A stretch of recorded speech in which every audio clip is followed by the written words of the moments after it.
kami juga berniat akan melaporkan balik saudari Clara dan Viral, Firdaus Oiwobo dampingi pihak debt collector laporkan balik Clara Sinta.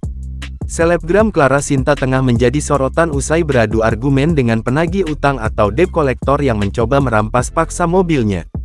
Insiden perampasan paksa mobil tersebut telah dilaporkan oleh Clara Sinta ke Polda Metro Jaya pada Senin, 20/2. Kabid Humas Polda Metro Jaya Kombes Pol Truno Yudo Wisnu Andiko mengatakan pihaknya masih mendalami laporan tersebut. Namun, seakan tak ingin kalah, pihak debt collector tersebut justru melaporkan balik Clara. Hal tersebut disampaikan oleh kuasa hukum pihak debt collector, Firdaus Oiwobo, yang mengatakan bahwa kliennya dari PT Lombok Nusantara Indonesia telah dikelabui oleh Clara. kami juga berniat akan melaporkan balik saudari Clara dan kawan-kawannya. Dengan dugaan pasal penipuan dan pasal pemalsuan surat karena dia telah mengganti plat mobil sehingga mengelabui para tim debt collector untuk mencari di mana keberadaan daripada mobil New Alphard yang warna putih tersebut. Jadi kami akan melapor balik dengan ancaman hukuman 6 tahun penjara. Terima kasih banyak. Diberitakan sebelumnya, melalui akun TikTok @ClaraSintaReal, menceritakan kronologi awal dirinya didatangi debt collector yang mencoba menyita mobilnya.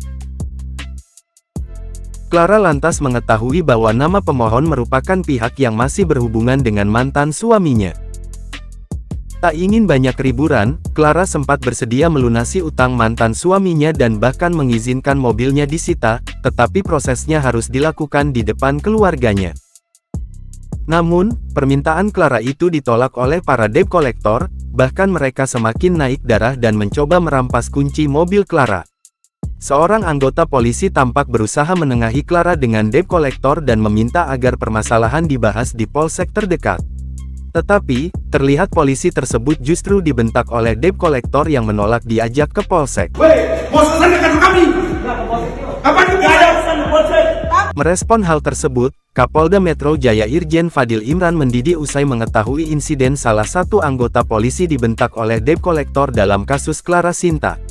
Irjen Fadil meminta jajarannya untuk segera menangkap debt collector yang melakukan aksi premanisme dan bertindak meresahkan. Nggak ada lagi tempatnya preman di Jakarta. Jangan mundur lagi. Sedih hati saya itu, bolak-balik. Yang debt collector macam itu, jangan biarkan dia lawan, tangkap, jangan pakai lama. Selain itu, Irjen Fadil juga meminta Kasat Serse untuk bertindak cepat mendatangi tempat kejadian perkara TKP apabila ada aksi premanisme yang dilakukan debt collector. Cepat respon, cepat tangkap itu yang preman-preman kayak gitu. Lebih lanjut, Irjen Fadil mengimbau agar perusahaan tidak menggunakan jasa debt collector yang melakukan tindakan premanisme. Debt collector itu kalau ada, ngomongnya kasar. Termasuk yang order itu. Siapa itu perusahaan leasing yang order itu? Nggak boleh lagi. Debt collector yang menggunakan kekerasan. Menteror orang. Nggak boleh lagi. Saya perintahkan kamu itu. Jangan lupa subscribe, share, komen, dan like ya.